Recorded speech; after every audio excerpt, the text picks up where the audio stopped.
First one is minimize taxes. The second one is earn business income. And the third is asset accumulation. Okay? Let's talk about each in detail. You see, here's the reality. Most of our financial training was based on a four-letter word called work, wasn't it?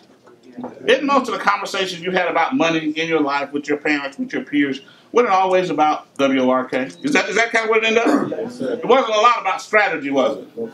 No, it was mostly about work. Am I correct? It's like the two things are attached, somehow.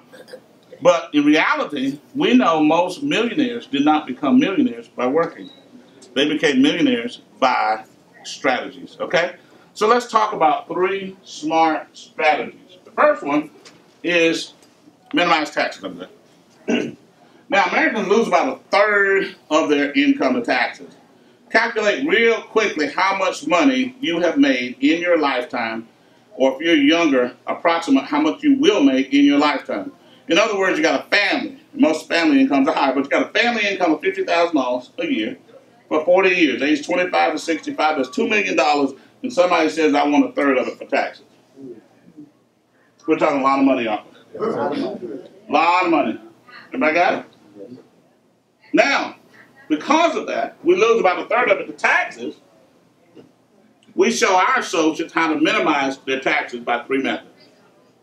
You see, we want to make some money, not working, but from a strategy. Is that the idea? Yes. You see, because we have the ability, you have people in America that's paying 2, 3, 4, 5% return in taxes, and then you got people paying 25, 30, 35% in taxes. And you would think that would be based on the more you make, the more you pay, but really, it's based on the less you know, the more you pay. Everybody got the idea? The less you know, the more you pay. Let's talk further. Now, the first way we're going to do that is to correct tax withholding. The second way is business tax deduction. The third way is tax record keeping. Let's talk the first one, which is going to be correct tax withholding. Everybody open up the packet called Common Tax Deductions that we were given. Okay, turn to page 2, second page in. It says big refund, big tax bill. Everybody see that?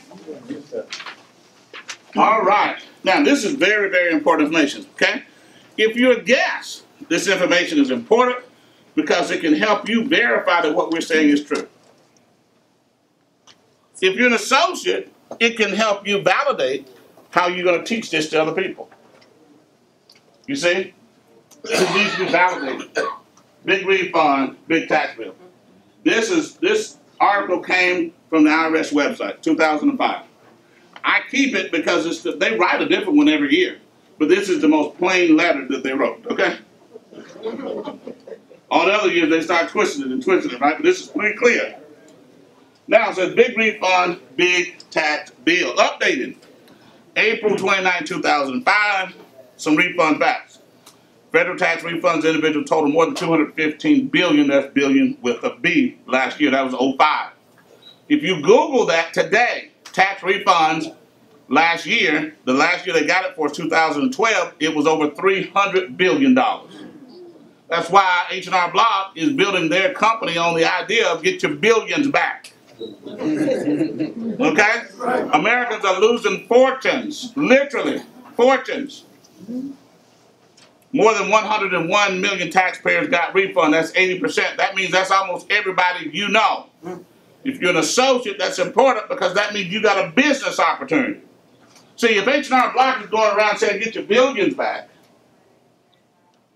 that means that they've identified a multi-billion-dollar market of teaching people and helping people get their money. Well, that's one of the things we do in my econ. That's part of our business. We don't do the taxes, we just teach them how to get it. The average refund was over $2,000.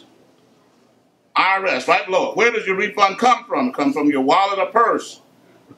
When you, not the IRS, when you tell your employer how much to withhold from your paycheck or your estimated tax payment. For an average refund, that's about $40 a week too much. That was in 05. It got worse. It's now $60 a week, over $2,800 a year. It's getting worse. Not better. The market's expanding. Bigger business opportunity for all of us. Now, you might be using the extra withholding as a forced savings method, but Uncle Sam doesn't pay interest on refunds. IRS advice. Next sentence. putting the money in any type of account or paying down debts might be a better option. Now, this is what the IRS advice is telling people to do. They're not trying to keep people's money. The problem is not the IRS. The problem is the American people. Let's go further. 80%. Now, why is that such a bad thing? To allow your money, too much money to be taken out your check and the IRS hold it all year long. Because if they take the money out your check, send it to the IRS put it in the bank loans it out to somebody for cars, houses, and businesses. Somebody else is making money on your money. And you are unable to make money with your money.